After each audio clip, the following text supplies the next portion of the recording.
हम सबको जब पूछते हैं, लोगों से बात करते हैं, लोग कहते हैं आप किस संप्रदाय के हैं। हमने कहा संप्रदाय क्या बलाय होती है, तुमको पता है कितने तत्व होते हैं वेदों में? एक ब्रह्म है, एक माया है, एक जीव है, तीन ही तो है ना। हाँ है, तो हम हैं जीव, हाँ बचे दो, हाँ एक भगवान श्री कृष्ण और एक माया। हाँ तो या तो हम माया के संप्रदाय के होंगे या तो श्री कृष्ण के संप्रदाय के होंगे, और तीसरी संप्रदाय कौन सी है बताओ? ये संप्रदाय तुमने मोड़ ले ली, ये सब कलयुग में बने हैं संप्रदाय।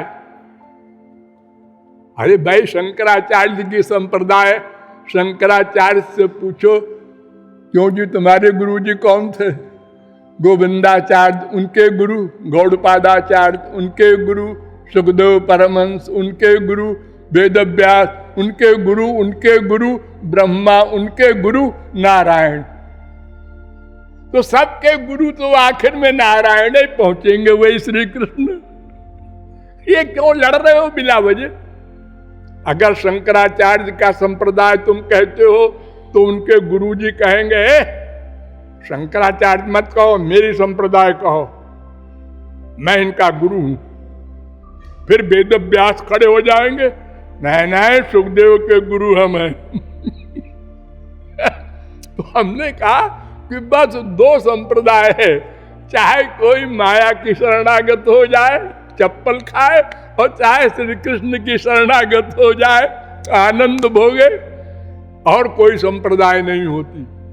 ये सब तो ऐसे रोज बनती जाएंगी संप्रदाय, और बनती जा रही हैं। एक एक संप्रदाय में दो दो चार चार होती जा रही हैं, लड़ रहे हैं आपस में।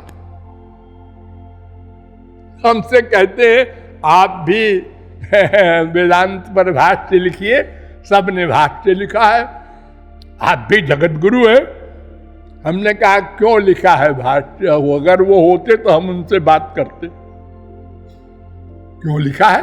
अरे जीवों के कल्याण के लिए। अरे जीवों के कल्याण के लिए तो वेद व्यास जिन्होंने ग्रंथ बनाया है उन्होंने कहा है कि मैं अपने ग्रंथ का भाष्य लिख दे रहा हूं ताकि कोई गड़बड़ न करे बाद में। भागवत अर्थोयम ब्रह्म सूत्राणाम सर्वोपनिषदामपि, गरुड़ पुराण में उन्होंने लिखा ये भागवत समस्त उपनिषदों और ब्रह्म सूत्रों का अर्थ है। देखो शंकराचार्य ने विष्णु सहस्त्र नाम तक का भाष्य लिखा, लेकिन भागवत नहीं छुआ। क्यों नहीं छुआ? ये छोटी छोटी पुस्तकों का तो भाष्य लिखा, विष्णु सहस्त्र नाम।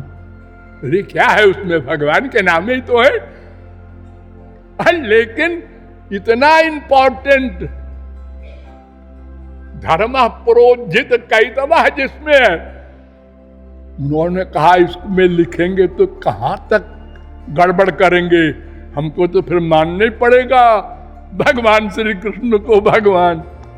हाँ तो गीता भी तो आपने लिखा है भाष्य, हाँ, और गीता में भी शुरू में श्री कृष्ण को भगवान मान लिया, और इसके आगे फिर अजोपिसन्न आत्मा में मान लिया, अहम आत्मा गुडाकेश में मान लिया। अनेक गीता के श्लोकों में श्री कृष्ण को भगवान माना है। वेदांत सूत्रों में स्मृतेश्च अपि चैव मेके अस्मिन्नस्य तज्जोगम शास्ति अंतस्तर धर्मोपदेशात्, इन सब में माना है सगुण साकार भगवान को। मेरे पास बड़े बड़े प्रमाण हैं हजारों। वो तो परम वैष्णव थे, भगवान शंकर के अवतार हैं। वो तो भगवान श्री कृष्ण ने शंकर जी से कहा था स्वागमयी कल्पितैस्त्वंचो जनान मद विमुखान कुरु। पद्म पुराण 71वें अध्याय का 107वां श्लोक पढ़ लेना। तुम अपनी मनगढ़ंत कल्पनाओं से लोगों को मुझसे विमुख करने के लिए जाओ, शंकराचार्य बन करके। इसलिए भाष्य में उन्होंने श्री कृष्ण के खिलाफ लिखा।